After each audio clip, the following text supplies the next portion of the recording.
بعد موسم كارثي بكل ما تحمله الكلمة من معنى، موسم 2025-2026 واللي قدمه النادي الأهلي من كوارث في الكورة، كوارث بكل فعلا ما تحمله الكلمة من معنى. الأهلي طلع في الموسم اللي فات صفر لدين. حد هيجي يقول لي باشا هو احنا خدنا السوبر؟ احنا خدنا السوبر فعلا، بس خدنا السوبر 2024-25. السنة اللي فاتت طلعنا صفر بعد ملايين بل مليارات الأهلي صرفها السنة اللي فاتت، وجبنا لعيبه كتير جدا جدا جدا في جميع المراكز. السنه دي الوضع هيكون متغير ولا هو نفس الوضع اللي احنا شفناه السنه اللي فاتت؟ ده شيء الحقيقه احنا ما نقدرش نحكم عليه دلوقتي ابدا الا لما نشوف النادي الاهلي فعليا في الدوري، ونشوف النادي الاهلي فعليا للاسف الشديد في الكونفدراليه. ويصعب عليا قوي اللي انا اقول الكونفدراليه. عايزك تفكر معايا وتتوقع معايا النادي الاهلي شكله ومنظره الفني هيكون عامل ازاي السنه دي 2026-2027.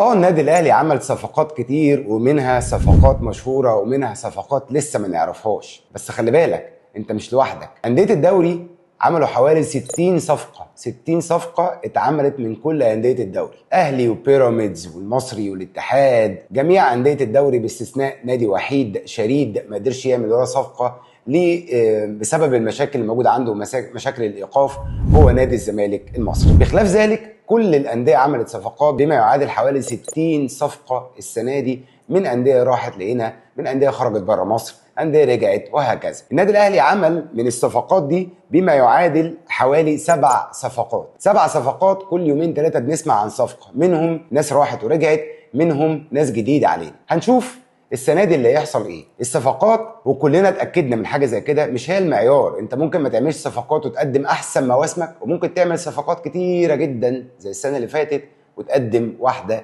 من اسوأ المواسم. كاس العالم بالنسبه للمصريين انتهى تحديدا يوم 10/7 11/7 بعد ما خسرنا من الارجنتين في مباراه غريبه 3-2. في الوقت ده او من بعد الوقت ده حصل صفقات كتيره جدا في النادي الاهلي وفي جميع انديه مصر.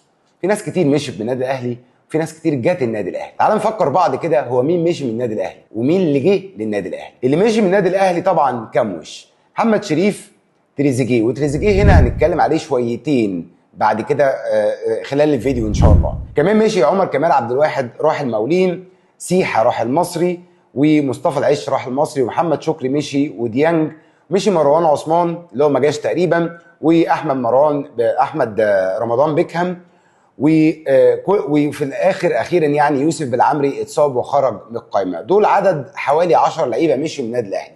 اللي جم بقى النادي الاهلي مين؟ توفيق محمد ده باك ليفت من بتروجيت، اقطاع عبد الله ده فيرود مهاجم من امبي، وعلي محمود من امبي، وسفيان بن جديد ده مهاجم جاي من المغرب الفاسي المغربي، ومنصف بكرار جاي من ديناموز الكرواتي، واكرم توفيق رجع من الشمال القطري، واخيرا محمود صلاح اللي بيقولوا عليه لاعب كبير جدا خليفه ابو تريكه، مع ان مفيش حد خليفه ابو تريكه، مفيش حد خليفه ابو تريكه خالص خالص بالمناسبه. يعني هو الوحيد اللي كان خليفه ابو تريكه، بس المشكله للاسف كبيره جدا عنده للاسف الشديد هو صالح جمعه، اللي احنا كلنا عارفين مشاكله اللي هي مالهاش علاقه بالكوره خالص، بس هو مش خليفه ابو تريكه خالص للاسف الشديد. خليفه ابو تريكه لسه ما طلعش لحد دلوقتي. anyway ما علينا، هما بيقولوا انا محمود صلاح ان هو خليفه ابو تريكه. دي صفقات النادي الاهلي اللي جت، ودي اسماء او لعيبه النادي الاهلي اللي مشيت من النادي الاهلي بعد موسم كارثي قدموه السنه اللي فاتت. النادي الاهلي في القائمه بتاعته حوالي 32 لعيب، منهم 3 حراس مرمى،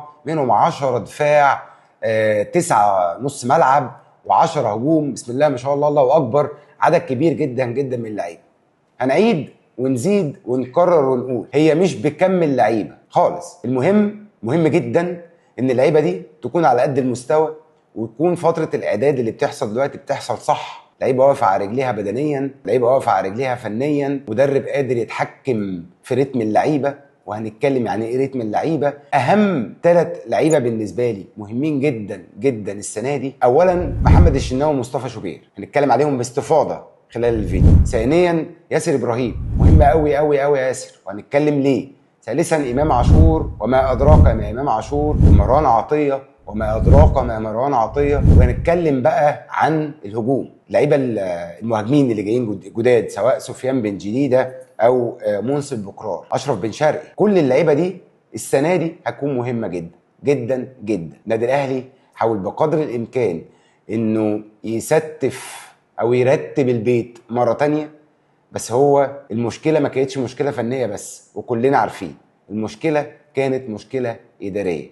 هنتكلم ليه هي كانت مشكله اداريه، وازاي النادي الاهلي هيقدر يحل المشكله الاداريه قبل ما يحل المشكله الفنيه. اداره النادي الاهلي السنه اللي فاتت وقعت في واحده من اكبر الخطايا الكرويه، لما كانت بتتعامل مع السوشيال ميديا واراء جمهور السوشيال ميديا وكانها هي الهدف، هي التارجت. الحقيقه مشكله كبيره جدا جدا بقياده الكابتن الخطيب اللي كلنا بنحبه وبنحترمه وبنقدره، لما انساق واتجر ولا اراء السوشيال ميديا، وبدات ان السوشيال ميديا وجمهور السوشيال ميديا هو اللي يتحكم مين اللي جاي ومين اللي يمشي. بقينا نحتفل بالبطولات على السوشيال ميديا، بس هي ما كانتش بطولات، هي كانت انجازات تحت مسمى ان احنا جبنا اشرف بن شرقي، جبنا امام عاشور، جبنا احمد سيد زيزو، وكأن كل صفقه الاهلي كان بيجيبها هي انجاز.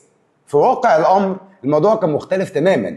يوم 29 مايو 2025 مش 26، احنا في 26 2025 29 مايو انا كتبت بوست وقلت ان احنا هنشوف واحده من اسوأ مواسم النادي الاهلي. وقد كان النادي الاهلي مر فتره صعبه جدا جدا، لان كان في مقوله لاحد مدربين نادي الزمالك الكبار اللي هو كابتن فاروق جعفر، كان بيقول لك ايه، ربنا يديله الصحه، يعني يقول لك ايه، الدوري في المكتب مش في الملعب.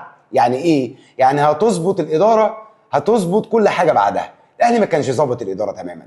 لعيبه بتقبض في مصر بالدولار وهم مش اجانب، ناس منهم مشي. لعيبه بتقبض 100 مليون جنيه وهم مش نجوم فرقه، مش نجوم صف اول في الفرقه، هم جايين عشان هو كان نجم في الفرقه الثانيه، بس هو مش نجم عندي. مانو جوزيه زمان كان بيقول النجم هو النادي، النجم هو الفرقه مش لعيب. وكان بيقول ده لمين يا جماعه؟ تفتكروا لمين؟ محمد ابو تريكه. النادي الاهلي السنه اللي فاتت كاداره كانت ابعد ما يكون عن التعامل بمبادئ النادي الاهلي. الاهلي فوق الجميع، الاهلي ما كانش فوق الجميع السنه اللي فاتت.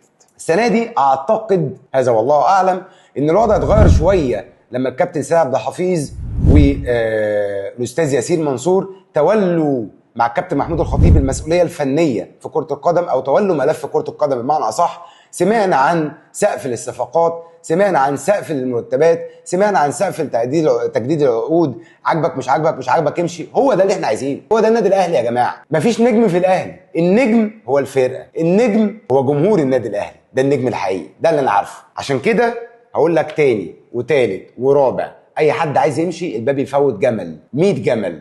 انا ما يهمنيش مين يمشي، انا يهمني جدا ان قائمتي اللي هي فيها 32 لعيب كلهم يخدموا لصالح الاهلي، ومفيش لعيب يتمرد ويطلع يقول ما سافرش وياخد عقوبه 10 ايام ومليون جنيه. ايه ده؟ عملت انا ايه يعني؟